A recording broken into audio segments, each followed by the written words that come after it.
જે પરસ્પર સહાયતા કરવી, કપરા સમયે એકબીજાને આધાર આપવો એ મનુષ્ય જીવનનું કર્તવ્ય છે.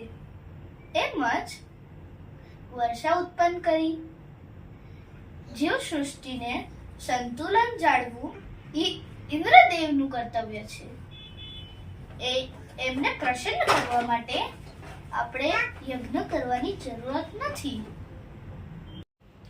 આપણે તો આ ગોવર્ધન પર્વતની પૂજા કરવી જોઈએ, જે આપણને નિસ્વાર્થ ભાવથી વિવિધ જાતની જડીબુટ્ટીઓ અને પશુ ભોજન આપે છે, જેને ખાઈને આપણી ગાયો આપણને દૂધ આપે છે, જેનાથી આપણે દહીં, છાશ, માખણ વગેરે બનાવી ને આપણું ભરણ પોષણ કરીએ છીએ.